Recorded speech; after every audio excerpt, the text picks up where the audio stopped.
Hey guys, it's Kathy. I hope you're doing well. I got some good ones today. I have an attorney that threatens charges against another office because they submitted a 7-page document, single space, and there's no way that he can go over that with his client. That'll take him hours. So he's gonna file complaints about them. I got a shirtless guy who's angry in jail. Yep, yep. We've seen it before. We know how it's going. I got a pro se guy who cannot answer one simple question. It's one simple question. They get there in the end. My Lord. Okay, here we go. You said that last part a little fast. Say it again, brother. You can't have any possession or consumption of any illicit drugs or any alcohol. What's illicit drugs? Illegal in the state of Kansas. So y'all don't smoke weed here? No, we don't smoke weed here. I mean, my bad. Was it legal? That's what I was trying to say. Was it legal? Right. I mean, yeah, it's not legal to smoke weed here. Anything else, Mr. Anderson? No, Your Honor. Anything else, Ms. Greenwood? No, Your Honor. I think that's all we have. Hey, Bone. Judge Bone. Yeah. You got 100 grand for me? You got 100 grand for me? Hey, Judge Boone, if you're handing out 100 grand, me too. All right, you're here on a 48-hour affidavit. Nothing's been filed as of yet. I'm just going to say on and your conditions upon. It looks like you may have possible charges of assault on a law enforcement officer, domestic battery, and then interference with a law enforcement officer. I wouldn't know how, sir, because they told me I wasn't going to jail, and then they attacked me with the taser and took me down, and I didn't hit a single person. I got that all on camera by the neighbor that had a camera hanging from her tree. Okay. Well, that'll be good. Come on, pause. Please, someone find that neighbor and send me that clip of him getting tased. Please. File that today, that's not what it's for. All right, and my bond's what's already bonded me out on twice. bond for Mr. Stropes? Your Honor, this is an individual who has quite a bit of history here. There's several. The history's all fake, though, sir. It's all people calling me in for no reason because they get pissed. Hang on a second, Mr. Stropes. Be quiet so we can go through this. All right, sorry. There's several unfiled reports which may become filed at this point. Concerning just this affidavit, we're dealing with misdemeanors. Given the charges themselves, the state's going to ask for a $2,500 cash or commercial surety bond. Well, I've already paid $1,000 to get out, sir. All right, that's fine that the state's going to ask for that. But Judge Dries has already signed the affidavit, and Judge Dries has already set the bond at $5,000. All right, so I'm not going to go over the top of Judge Dries. We're going to set that bond at $5,000 cash or commercial surety with bond conditions that no contact with Stephen Haney, no contact of any kind, no friend-to-friend or face-to-face, friend-to-friend, social media contact. And then also no drugs or alcohol, no illicit drugs or alcohol can be tested randomly. Mr. Anderson, anything else? No, Your Honor. That's all I have. He's not happy. He does not want to leave.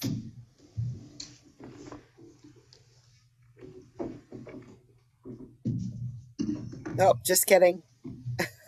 That's all I have. You're next person. Circuit Court for Bedford County. Here's our pro se. Case of the people of the state of Michigan versus Paul Dean Burns Jr. This is case number 23-13651-FH. The court recognizes here in the courtroom today Mr. Corey Wiggins, the Wexford County Prosecutor on behalf of the people. And joining me today via Zoom from the Wexford County Jail is Mr. Paul Dean Burns Jr. Mr. Burns, can you see and hear the court, sir? Yes, Your Honor.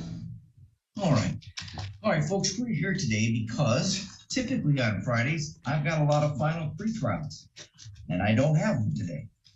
So looking forward to next week, I see that we have Mr. Burns scheduled for next Friday for a final pre-trial. That caused me to remember that on our last court date, which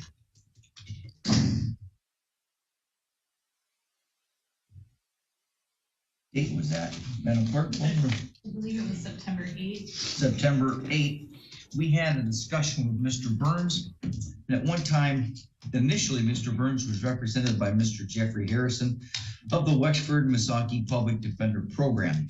There was a request to terminate Mr. Harrison. The court granted that. There was also a request for Mr. Burns to represent himself. And then somewhere in there was a conversation where Mr. Burns mentioned or seemed to accept the idea of having another attorney appointed. And he also then, toward the end of the conversation, said that he wanted to represent himself. Based upon the court having several things on the docket, the court appointed to have another attorney to assist him. Now, in my request to take a look at the file today, I see that Mr. Burns has filed on September 11th a notice of appearance and is basically requesting to represent himself. Now, last time we were on the record, I talked about the defendant's rights to represent himself, but based upon the back and forth a little bit with accepting a possible appointment, wanting to terminate Mr. Harrison, a lot of the things that he was stating seemed to be disagreements with Mr. Harrison.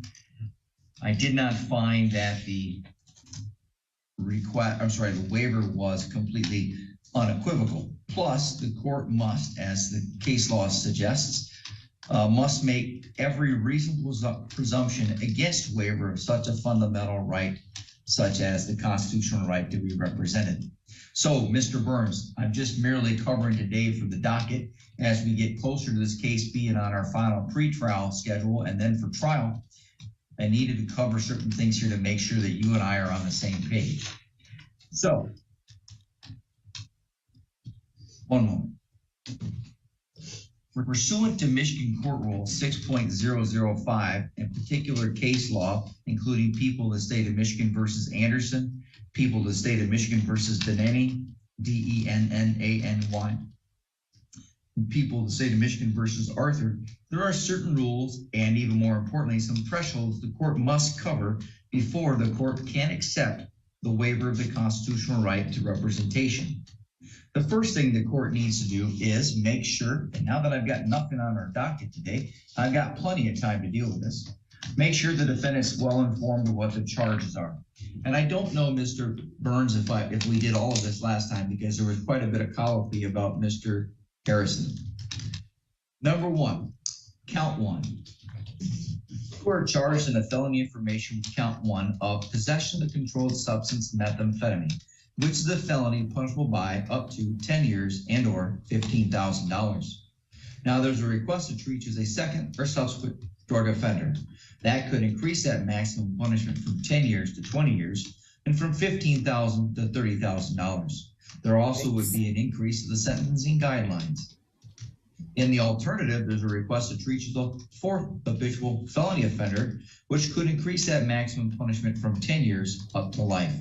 Yikes. Count two is operating while intoxicated or under the influence of a controlled substance.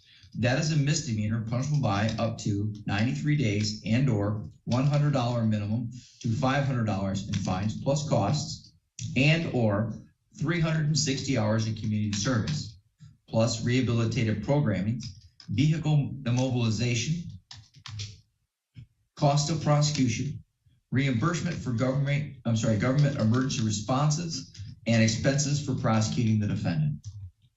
Count three is operating a vehicle with no license or multiple licenses. That is a 90-day misdemeanor and or up to, punishable by up to 90 days and or up to $100 plus costs.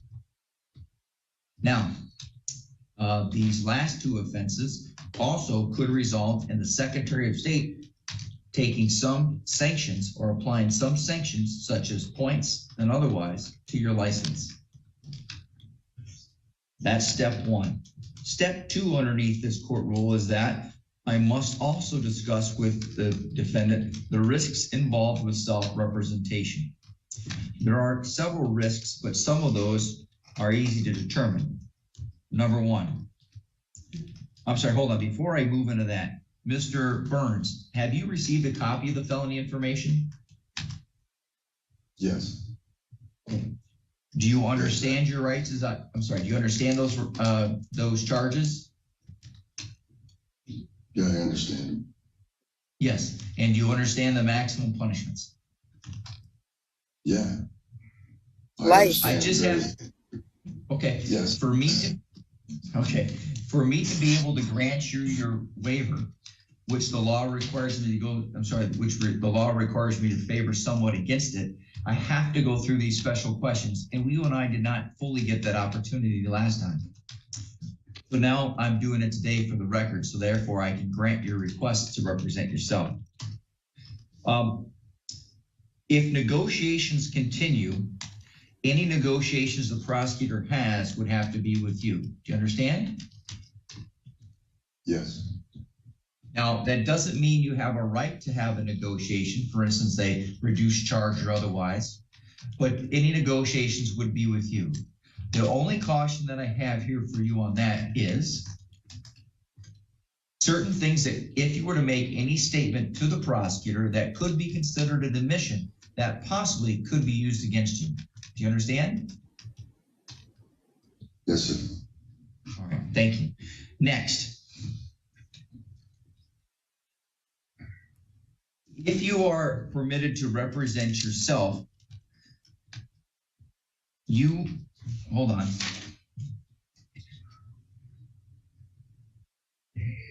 You would be held to the same standard as an attorney. Specifically, that means you would still have to comply with all state laws, the Michigan court rules, and the Michigan rules of evidence. Do you understand? Yes, sir. Okay. The reason why I have to highlight that particular statement is that often defendants in your position or a position or represent themselves often want to say, well, listen, I'm not an attorney. How am I supposed to know those rules? I just want to make sure you understand that you'll still be held to those same court rules and rules of evidence, which you have said you understood. Next.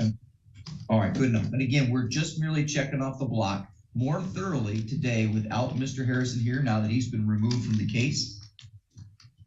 The next thing here is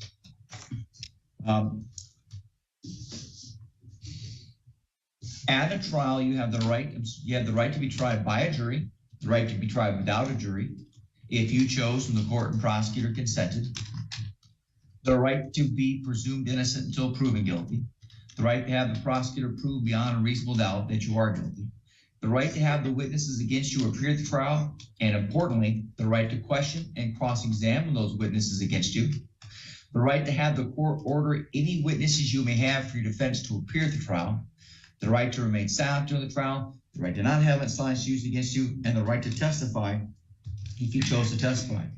Mr. Burns, do you understand all those rights? Yes, sir. All right, thank you. Next, while I don't know you, Mr. Burns, from anything, it's often important to highlight any inappropriate conduct, of course, in the courtroom will not be tolerated. Any person representing themselves must also act professionally. Again, I have no reason to think that you wouldn't. He does. He has reason. If you were to change your mind, change your mind and want to have an attorney represent you, the court need not delay or adjourn any scheduled court dates such as a trial date. Do you understand? Yes, sir. All right. Now, the next part of this court rule says that the court must also allow you the opportunity to consult with retained counsel and appointed counsel. As I mentioned earlier, last time you said you wanted to represent yourself, you really focused, at least in my recollection, on terminating Mr. Harrison from representing you. You talked about accepting a possible appointment of counsel, then you rejected that and said you wanted to represent yourself. And what I've done over the last couple weeks is I've allowed you the opportunity to consult with any other counsel if you changed your mind. So now here comes the next question. Have you consulted with any other counsel? No. All right. Have you sought or tried to retain any other attorney? I have family that's looking into a few things. We haven't been able to. We're trying to negotiate with them. Okay. You know, it's difficult. Okay. So far, so let me just put it this way. So far, you have not yet hired an attorney. Is that correct? No, I'm trying to put my house deed up, and I've got. Okay. I'm trying to do what I can to, you know. My brother passed away 2 weeks before I was put in here, and I haven't even been able to straighten out that matter. It's just, it hasn't been easy. I understand. But it sounds like so far, while you're trying to potentially hire an attorney, at this moment in time, you have not yet hired one. That's a fair statement? With an attorney, we've got to go all the way back to the preliminary examination and try to fix what was damaged there. Or going forward, we're at a disadvantage because of what I feel was ineffective assistance. I feel I was entitled to a fair shot at the actual apple in the district court and didn't get it, and now I'm sitting here with this little bit of nothing. Okay, so hold on, Mr. Burns, and I remember this got us off track last time where you wanted to argue about certain things, and I appreciate that you mind. Let's try to focus just on my questions first. So the question again was, have you retained an attorney? And so far you have not retained an attorney. No, sir. Have you spoken with anyone else, or has anyone else from the public defender's office spoken to you about them representing you? I think someone tried to call here, and then they sent some investigator here named RJ or something, and he's not even an attorney. He came yesterday for a few minutes and left. Okay, so let me. So I haven't been able to consult with an attorney. Hold on. Let me ask the next question. Do you wish to? Because I appointed another attorney last time. I said the public defender's office would represent you. And you filed something you entitled notice of appearance, saying that you wanted to represent yourself. Is that still true? You want to represent yourself? I filed an application leave to appeal to Court of Appeals over it. Yes. So the answer is yes or no, Mr. Burns. Yes or no? Yes. All right, there we go. Painful. That's what we're trying to do. As I mentioned, we had some difficult conversation last time on a busy day. I focused on terminating Mr. Harrison and granting that motion. Before the court can grant the rest of the motion, which means a complete waiver, I must allow you the opportunity to consult with retained counsel or appointed counsel. You told me that you haven't retained an attorney, and you told me that you wish to represent yourself and you don't want appointed counsel. Is that correct? You do not want me to appoint another counsel? May I clarify? I mean, what I'm saying is, I'm not going to establish a relationship that has to be separated if I can consult with an attorney about, you know, the things that I got in my mind. That would be fine, but I don't want to have to come back in and say, oh, I want to get rid of this lawyer because they're busy. I understand that, you know, they don't have time for this. I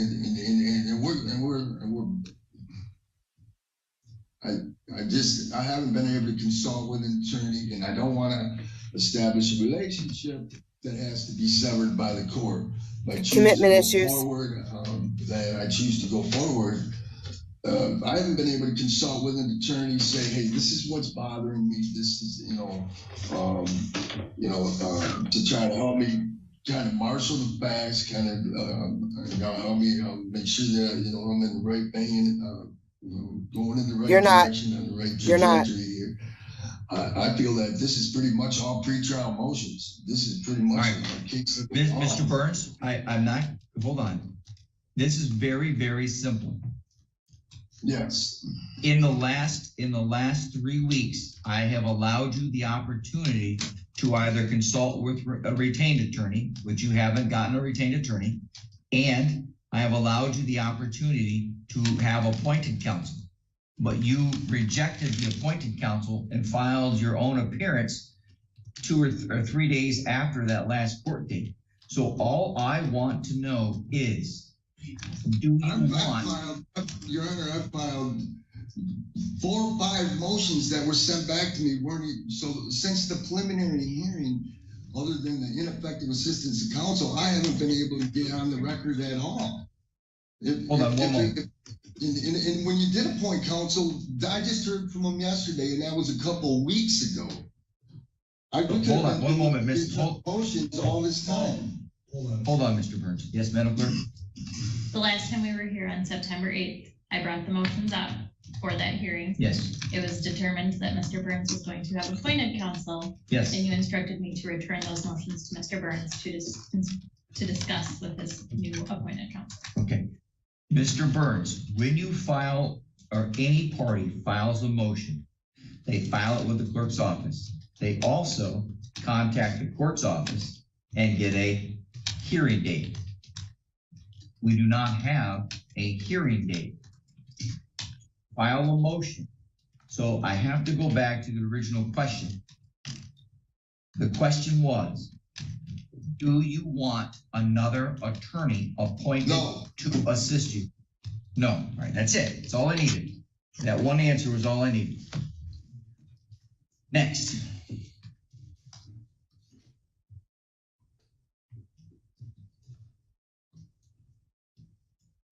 It gets worse. Here, it gets worse. The court finds that it has complied with Michigan Court Rule 6.005. The court has advised the defendant of the charges, the maximum punishment, any mandatory minimums, of which there are none, and risks involved with self-representation. The court has also allowed the defendant the opportunity to consult with a retained attorney. It appears that he has neither consulted with nor hired another retained attorney. The court has also appointed new counsel, but the defendant filed his own appearance and has stated unequivocally today that he does not want additional appointed counsel with whom to consult. Your Honor, so, yes, sir. I was under the impression that I couldn't file anything. You sent it back to me. I had no reason to believe that I could file a motion after you ordered me to take appointed counsel, and appointed counsel never came up here to see me. So in either hand, I could not proceed forward. I went to the Court of Appeals.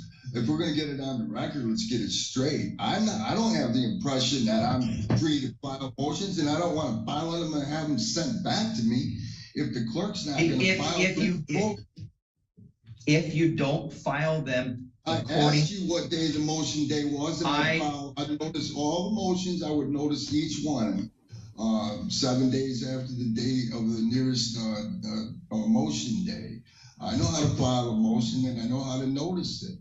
I wanted them to at least be received by the clerk, so that in the event that we were going to go forward, I was going to, at some point, we got pretrial motions that haven't been done, and was certainly not done in the district court. I've asked for a remand, or at least let's get the hearing going. so that we can go back and start there. I feel that's the only way that we're going to be able to get the prejudice fixed that's already involved in the case. All right, so let's go ahead and break down the myriad of things you just mentioned. Okay. Number one, the court appointed an attorney to assist you. 3 days later, you informed the court that you didn't want that attorney by filing your own appearance to appear without counsel. Is that correct? I just got to say real quick, the judge is being careful right now because he reached the end of his rope during that whole talk that he did. He reached the end of his rope. He's done right now. And instead of just saying, I'm done, because you know how judges are when they're done, they're done. He's going forward. He's trying to be careful, but he's done. And this guy makes it worse. Never even met an attorney. I don't know what you mean. The Mr. Burns. Yes. Mr. Burns. But we have already addressed that because you told me you do not want counsel appointed. Is that correct? Is this Taekwondo here or what? I've stated under the circumstances how that happened. No. No. Do you? I wanted to. If there was an attorney that I was able to consult with, I would have consulted with him. There has been no attorney for me to consult with other than Harrison, and Harrison wasn't consulting. He was doing whatever he was doing with the sniffles or whatever. No, I didn't have an attorney to consult. Mr. Burns, stop talking. Pay attention. The question's very simple. And I've asked it. The answer's very simple. Stop no, I didn't talking, Mr. Burns. If you interrupt me one more time, I will hold you in contempt. I will pull this car over.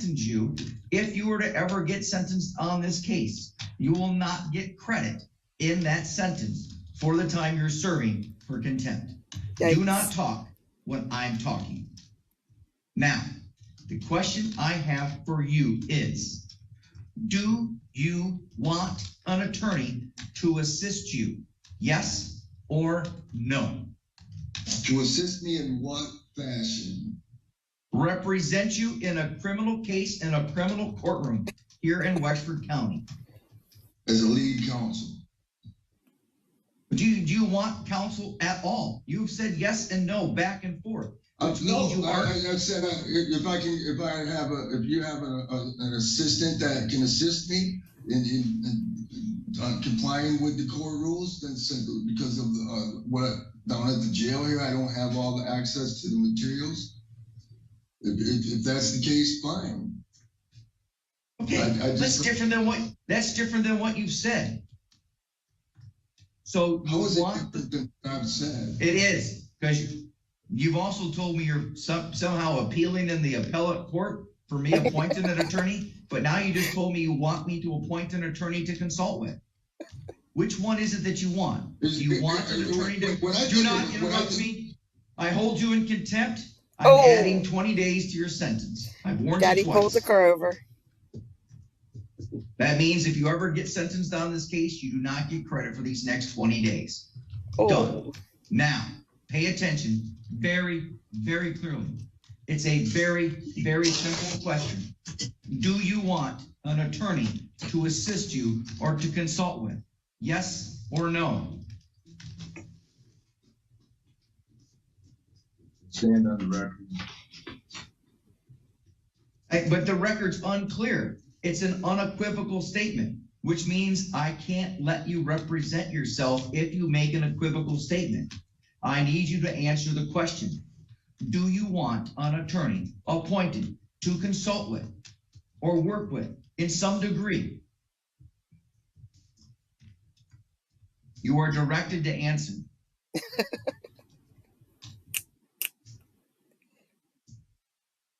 Allow me a minute. Okay, take your time. The judge is trying to cool down. Cool down. Who are we talking about? I don't know, but it won't be Mr. Harrison. You don't get to have your pick and choice.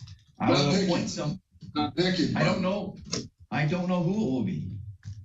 I don't make that job. The law does not allow this court to appoint a particular individual. They do not work for the court. I only appoint, and then the system, the Indigent Defense Commission appoints an attorney based upon that attorney's availability.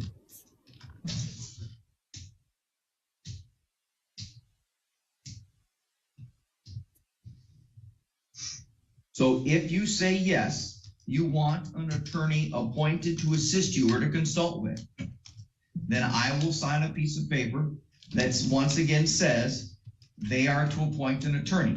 It won't be Mr. Harrison. Then that attorney will come and speak with you. And then you guys can begin to talk about a case. That attorney can consult with you in little ways or big ways. Meaning they can help you, they can help represent you and give you guidance, or they can represent you in the court as if they were the active attorney. But then the public defender, the public defender system will appoint that attorney. Now I So all I need to know is, Yes. if you want somebody. Okay, Yes. that's all I needed to know. Misunderstood. The way you explained it there, I understood. Okay, all right. The court will, once again, appoint an attorney, consult with, Oh boy.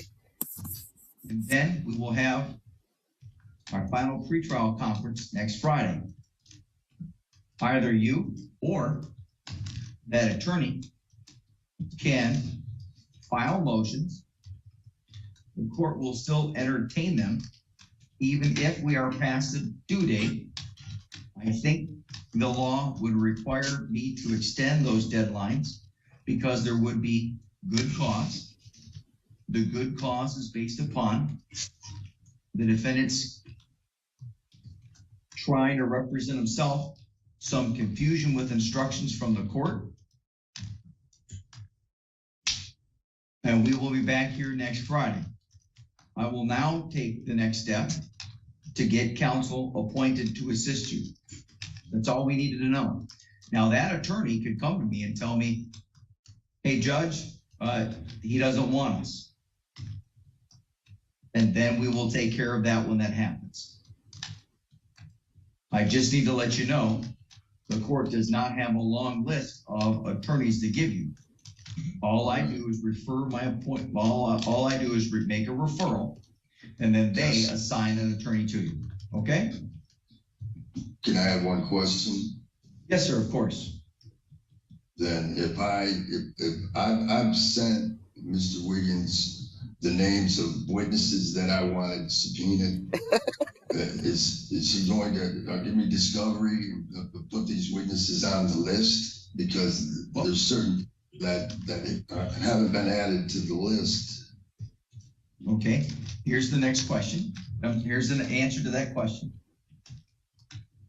The prosecutor is not responsible for bringing your witnesses. The prosecutor is responsible to tell you who are what are called re justi witnesses, in other words, like eyewitnesses, and he's responsible for subpoenaing the witnesses he chooses to call. Now, when you go to call a witness, or the defense goes to call a witness, the defense issues its own subpoenas, which can be signed by the court, and the court will order those witnesses.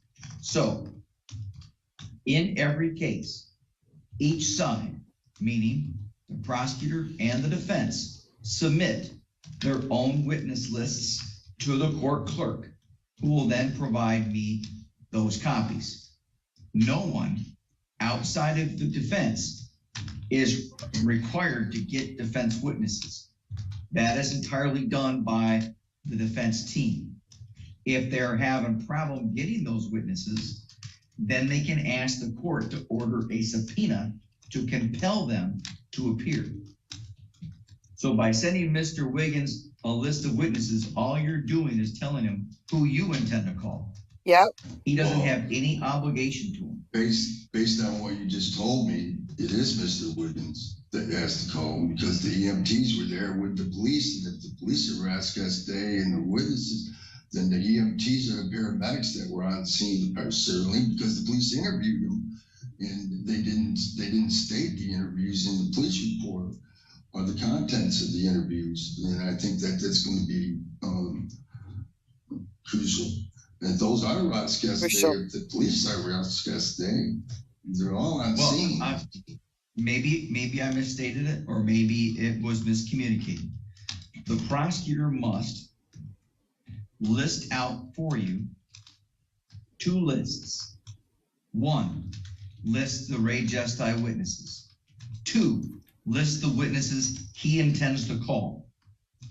He is not required to call all witnesses. If you want to have a witness called, then you are obligated to file a witness with the court and subpoena them to appear. You can, since you're not an officer of the court, have me sign those subpoenas. That subpoena is a standard court form, and it tells the people when to be here. So you have, and I'm going to go back and help explain this a little bit better. You have the right to have an attorney to represent you. You also have the possibility of having an attorney to help guide you. In other words, they're there, but they don't represent you in the courtroom. They don't make arguments. They don't question witnesses. They don't do opening statements. They don't do jury selection. They are only there to help answer some questions for you. Now, I don't know yet from you, and this makes me go back and want to ask another question. Do you want an attorney appointed to represent you, or do you want an attorney appointed as a consultant? Consultant. All right, so now let's go back. You were asking me about witnesses. Again, the prosecutor is not in charge of bringing defense witnesses. Well, that's a defense job. Yeah, that's every witness that came after the fact that's been mentioned. Every witness that he has on that list came after the fact. They came to the scene. I don't see the difference between the EMTs and the police and the people that pulled up behind me. They all showed up after the fact, but they were all at the scene in a group. Right. To pick and choose to say that he only has to call this witness or that witness is because I feel like he needs to bring him, put his people to work and bringing them in. I have to go and I gotta ask the court and then who goes and gets them and make sure that they're there and then when can I interview them? And, you know, what type of I would love to know if they had a video on in the MMR unit so that we can show what was told to the officers. It would be beautiful. Well, let me interrupt for a minute, Your Honor. Yep. We need to do the district court arraignments. We were told that we would be able to squeeze this hearing in prior to that. All right. And so can we take yep, for the record, your name? This is Officer Patton. Thank you, Officer Patton. Officer Patton, I'll wrap it up here right now. The court will refer the matter for appointment of an attorney to consult with Mr. Burns. I find that his request to represent himself was not unequivocal because it appears he still wants some assistance. Therefore, the court denies the request to self-represent, but will look for an attorney to help him as a consultant. Thank you. We are. That was it. Done. And you are Carlos Merchant? Shirtless Deferred, Carlos. sir. All right, Mr. Merchant, you're here today in case number 2023 CR 92 because complaint information has been filed against you by the Kingman County Attorney's Office. And there are several criminal counts you face, and I'm going to go over those with you right now. All of these counts but one include aggravated assault from September 23rd of this year. Now, aggravated assault is defined as unlawfully and knowingly placing another person in reasonable apprehension of immediate bodily harm with a deadly weapon. Now, in count one, that included a Charlene Barber. In count two, it's the same charge against Joth Landreth. Count three, this includes an individual by the name of Jacob Mailer. In count four, this includes an individual by the name of Oman Barber. In count five, this includes a minor identified by the initials CRM with a year of birth of 2011. In count six, this involves a minor identified by the initials of TDL, also with a year of birth of 2011.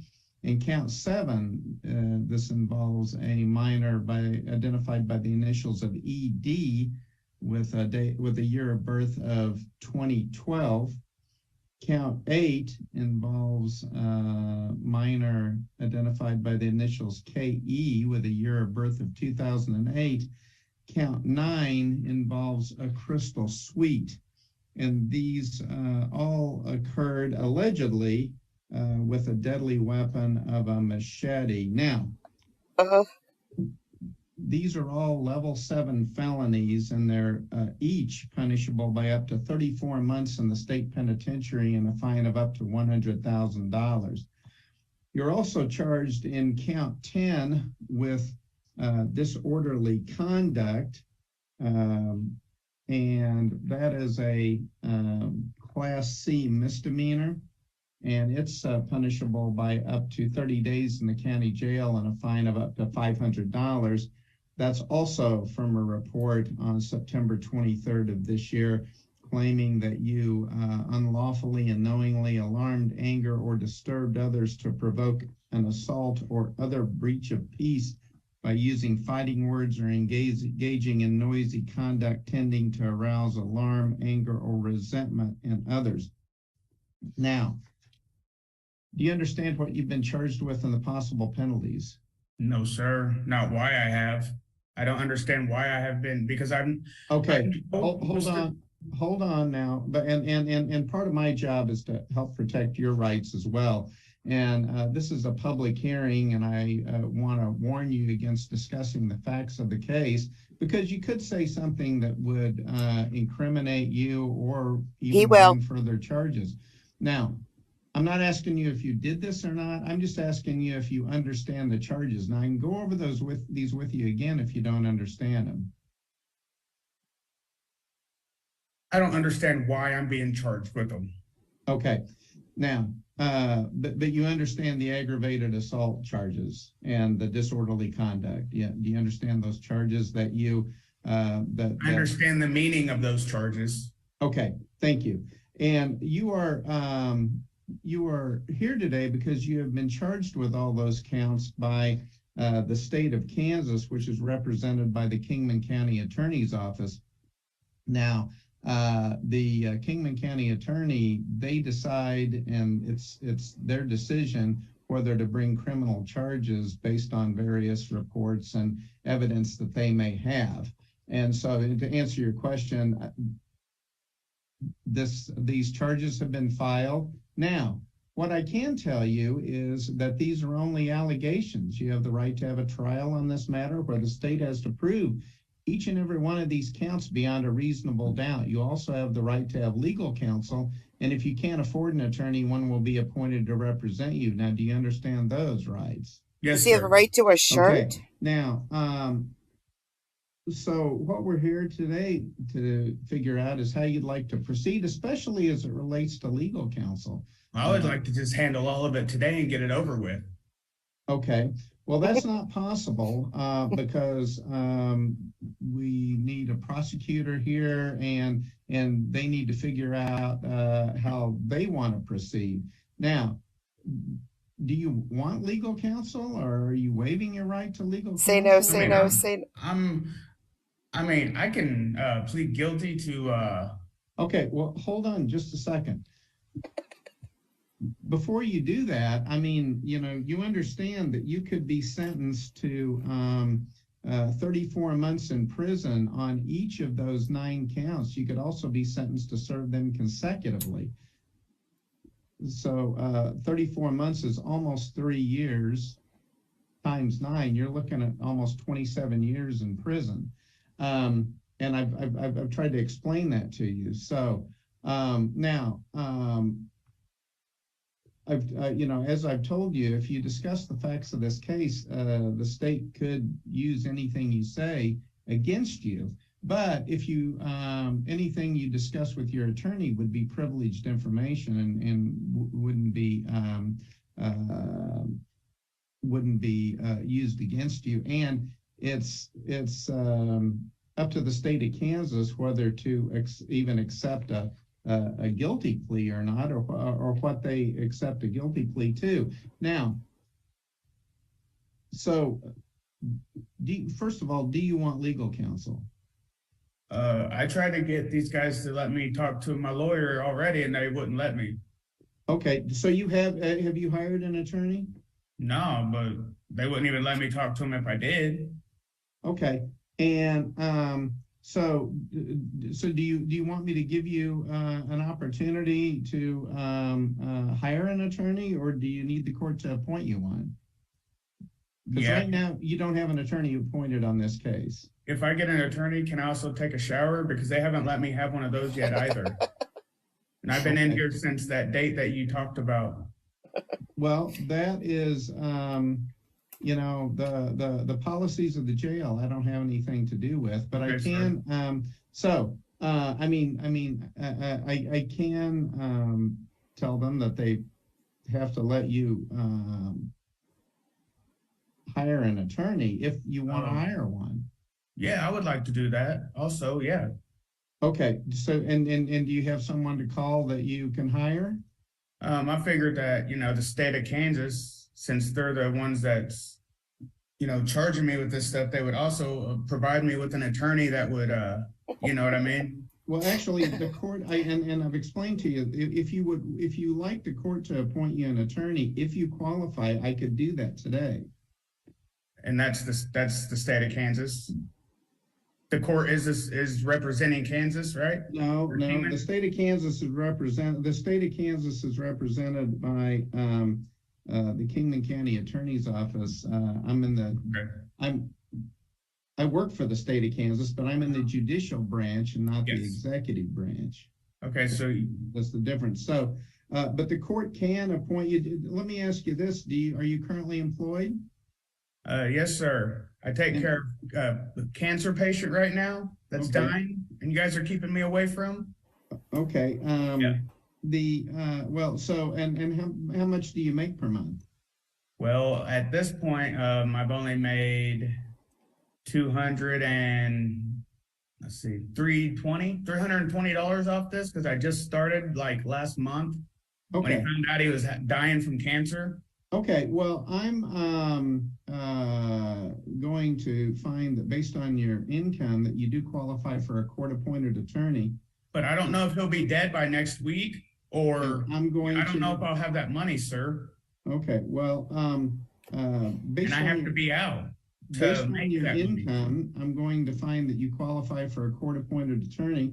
And I'm going to appoint Mike Johnston to represent you. Now, we will get Mr. Johnston's contact information to you. Mike. And then you can feel free to contact him, and maybe he can help you with some of these things. We're also going to give you an application that you need to fill out. So Mr. Johnston can be appointed, but all you have to do is answer the questions as you've answered them to me today as far as your employment and your income. And then I'm going to set you for your next court hearing on October 5th at 1:30 in the afternoon. And that should give you enough time to contact Mr. Johnston. Now, if he can, if you get some help from him, he can also help you work through things like bond and things like that. Okay. And a shirt. You're not in charge of setting my bond? Well, I have set your bond, and I have Yes, set your sir. bond, and I've set your bond what I think is appropriate for these charges, considering that you're charged with 9 felonies of assaulting people with a deadly weapon. Allegedly, sir. 9 different people. But we can also always take that up if there are other things to consider. But that's something that you should talk to your attorney about, and he might be able to help you with it. Okay. Did you know that the police talked to me about 10 minutes before that, before they arrested me? Okay. And they knew that I had a machete and I was walking around town with it? Did you? Well, now, I like I said, I'd be careful about what you say in a public hearing, because you could. Oh, it's okay. You could say things that incriminate yourself. Yeah. Okay. Yeah. And so, but I'm going to set you for your next court hearing on October 5th at 1:30 in the afternoon. Do you have any other questions?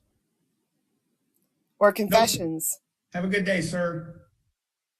For the attorneys to chat with their clients, and I understand that we are ready to proceed. May I have appearances, please? This one has nothing to do with the person on trial. This is just the attorneys. And it was long, so I cut a bunch out that was just boring. Lee Heiss, lawyer guardian ad litem. Ms. Naja Thomas, counsel for the department. Chelsea Pelham Reeves on behalf of the department. Michael McFarland, representing father. Aaron Foote. Michael Brooks, I represent the mother, Mrs. Foote. Pamela Foote. All right, Chelsea, what did you say your last name was? Pelham Reeves. Can you spell, please? Pelham space Reeve. Thank you. R-E-E-V? D-E. 3 E's? I'm sorry, Reeve. So yes, 3 E's total. Okay. Thank you. All right. Got it. Okay. All right, as it relates to the preliminary hearing basics, gentlemen, I think we've been through this before because we are here on petition 2, but could you confirm whether or not we have each parent has received the petition, whether or not there's Native American heritage, other cases that may impact today's hearings? Client has received petition, no Native American heritage, no other cases. We are prepared to enter a plea. Have you received a copy of the petition? Yes, sir. Is there any Native American heritage? No, sir. What was the third one? What we're doing. And whether or not there are any other cases that could affect the custody. Are there any other cases that would affect this case? Like in circuit court? I was gonna say the only one would be Mikey's probation. The oldest boy is on probation for various criminal activities and has other criminal activity charges pending. Uh-oh. Uh-oh. Something